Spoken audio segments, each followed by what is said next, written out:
Hello everyone and welcome back to UK Homicide.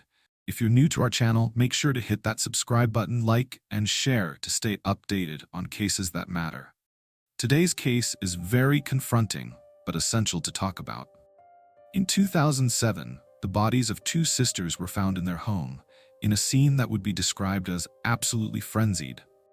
We will look at the chain of events, motives, trial, justifications, and any warning signs that, with the power of hindsight, which we, unfortunately, do not have, could have resulted in these girls going on to have the happy and fulfilling lives they should have had. On June 13, 2007, the bodies of 16-year-old Davina and 13-year-old Jasmine Baker were found in their beds with multiple stab wounds, in a scene that would be described by the lead detective Jim McCrory as the most upsetting and sickening crime he had seen in his 25 years in the police service. To maintain their privacy, I will refer to those outside the immediate family by their initials only. Born in India in 1968, Rekha Kumari moved with her family to the UK. In August 1998, she married David Baker in Leighton Buzzard, becoming Rekha Kumari Baker. She was a hotel waitress in Stetham, Cambridge, and her husband was a successful businessman specializing in IT. 5 years after marrying, they welcomed their first daughter Davina, followed 3 years later in 1994 by Jasmine. But the couple split up in 2003, when the girls were 9 and 12 years old, with divorce granted a year later. Post-divorce, David continued to have an excellent relationship with his daughters.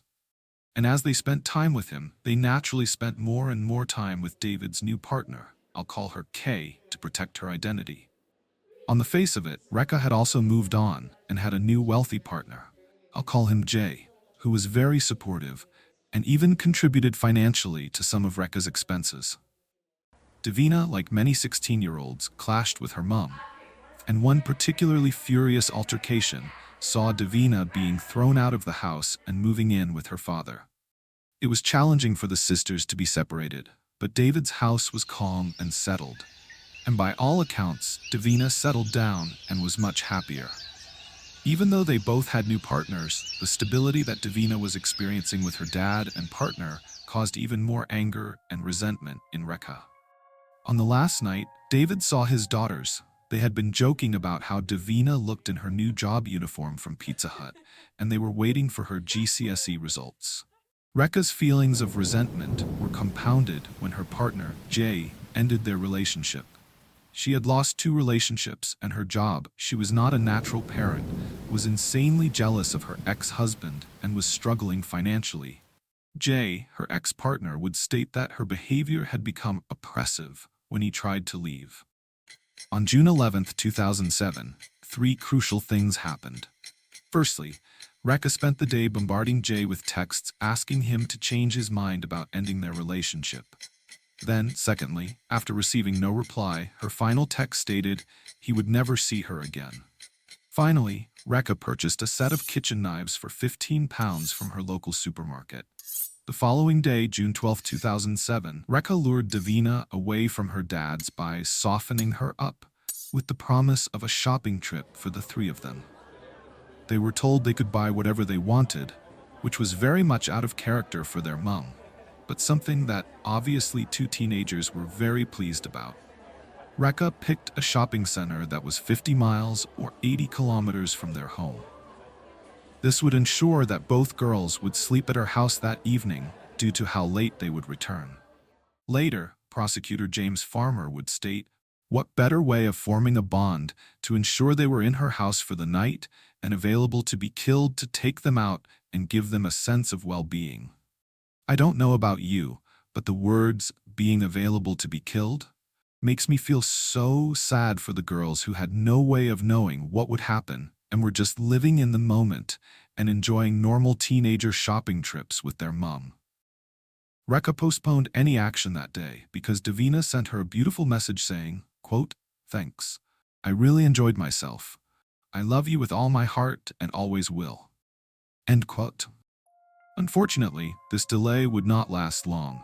At 2:30 a.m. on June 13, 2007, Rekha, who was then 41, entered Davina's bedroom and using 2 of the knives she purchased 2 days prior, she stabbed her 37 times. It was later determined that Davina fought back and was found in a kneeling position. She then entered Jasmine's room and proceeded to stab her a total of 29 times with the same 2 knives. Jasmine was found in bed and appeared not to have had time to fight back. Both girls' wounds were inflicted to the chest. After she had butchered both girls, Rekha changed out of her nightdress and took a short car journey from their house in the Crofters. She then returned to the house to shower and clean herself up before taking another drive. Shortly before, at 6:30 a.m., she rang NB, a special constable and friend. He did not answer the calls from Rekha, so she left 2 messages. Message 1, quote, "I've done something terrible. Please call me." End quote. Message 2, quote, "I stopped them with knives from the kitchen. This is terrible. At least the children are safe now. Nobody else can hurt them. I've been thinking about it for days. I just woke up and decided I was going to do it there and then." End quote. Still covered in her daughter's blood, she claimed to have written a note and attempted self-exit after the murders. Although a note was found, there was no evidence of such an attempt. This note read, "Sorry doesn't mean anything. Now I killed my 2 beautiful daughters. I didn't want them to get hurt like I did." So I just want to take a small but relevant diversion to look at the research on why parents kill their children.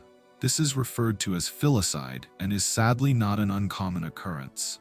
A National Institute of Health supported study that looked at homicide arrests over 32 years found that 15% were filicide in nature. 5 filicide motivations in groups have been identified. Altruistic group, kill for a real or imaginary suffering. Acutely psychotic group, have an irrational motive to kill. Unwanted child group, children are seen as a hindrance. Fatal maltreatment group, children die as an unintended consequence of neglect or abuse. And the final 5th motivation can be seen in the spousal revenge group. This is reserved for those parents who kill to get back at a partner or spouse. So, this case would fall under the last category of spousal revenge. Back to the case. Detective Sergeant Jennifer Johnston was the first officer to attend the scene and stated, Rekha, was very calm. She was not upset, she was not crying, and she was very quiet. She further stated that the scene was all she could think about for a considerable amount of time. I'm guessing that scene will never leave any of those involved in this case, including the jury. When Rekha was arrested that day, she told police, "My kids will not be a burden to anyone anymore."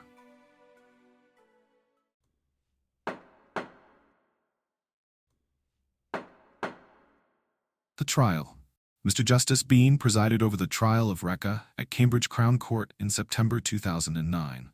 The jury was told that the girls were killed in an attempt to deny their father David any happiness. Sadly, she achieved this and more.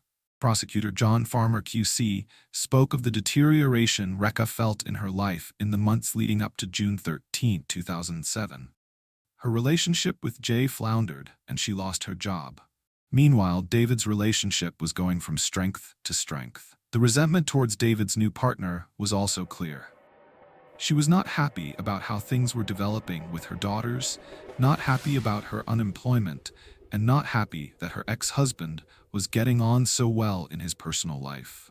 A storm was accumulating, and her mind turned to killing her daughters. David said that relations with his ex-wife had soured when he began dating Kay, and that she did not like Kay, and there was a lot of friction between them. The prosecution said in closing that Rekha's actions were a deliberate attempt to wreak havoc on David. The defense's case. Rekha, dressed in a purple jumper with straggly hair, pled not guilty to murder, but guilty to manslaughter on the grounds of diminished responsibility. Her lawyer, Richard Carey Hughes QC, argued that she was suffering from a severe abnormality of the mind when the murders occurred. But this was contradicted by a psychiatrist, who determined she did not have a mental disorder or illness, both at the time of her arrest and by the prosecutor's expert trial witness. The definition of a severe abnormality of the mind, using DSM-5, which is often referred to as the Psychiatry Bible, is, quote, a syndrome characterized by clinically significant disturbance in an individual's cognition, emotion regulation, or behavior. I need to emphasize here that I am not for 1 minute suggesting that anyone with these disorders is a danger to others. I just wanted to show what Rekha's lawyer had argued she had at the time she committed the murders. In mitigation, Rekha's defense stated, "These will be long years for her. Times will be few indeed when she will not wish she had joined her daughters on that night." And we still do not have an answer to the mystery that lies at the heart of this act. I know everyone deserves effective counsel, but geez, lady, this is not about you. In victim impact statements read out in court, David, the girl's father, said the following: "To have them taken away from me in such a brutal way, and by the woman who was their mother and charged with their care, has had an incalculable effect. I suffer from strong feelings of guilt that I didn't see it coming, and helpless that I have not been able to do anything about it. I remain haunted by the horror of that night. She tore them from us all, and life can't be the same for those who remain." David himself could not attend the hearing himself. After more than 2 years with no sleep, losing his job and moving away from Cambridgeshire, I'd like to think I would be there to look the perpetrator in the face, but I totally understand the trauma he must have had and still has. The role of the school and social services. During the trial, it emerged that teachers at Davina's school, Impington Village College, met with Rekha regarding concerns about her daughter. And in 2004, 3 years before the murders, Rekha said to Davina, in front of a teacher, "I wish you were dead." As a result, school staff alerted social services, telling them that Rekha was volatile, excitable, erratic, and could become aggressive. This led to monitoring by social services, which was eventually stopped when they concluded that the living arrangements were sufficient for Davina and Jasmine. The report into these decisions was delayed until after sentencing to account for the court's findings. In September 2010, a Cambridge Serious Case Review concluded, quote, "The SCR identified Rekha as a parent who sometimes emotionally abused her children and who was occasionally unable to put their needs ahead of her own. However, there were no factors that could have led professionals to predict that she was one of those very few mothers who would kill her children." Report recommendations included: 1. There was a need to listen to children and take their views on board. 2. Recognizing that emotional abuse should not be downgraded to a soft concern, as it can be as damaging as other forms of abuse. And 3. There needs to be a focus on parental behavior on children, rather than the causes of that behavior. Okay, so do we all see a problem here? Surely, professionals do not need a report highlighting basic care principles. Let me know if you agree, because I'm sure it's not just me.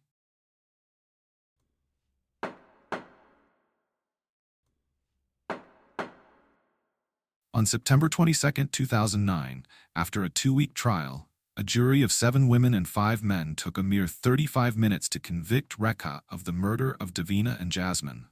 The defense's claim of diminished responsibility was rejected. Mr. Justice Bean sentenced Rekha Kumari Baker to life imprisonment with a minimum tariff of 33 years.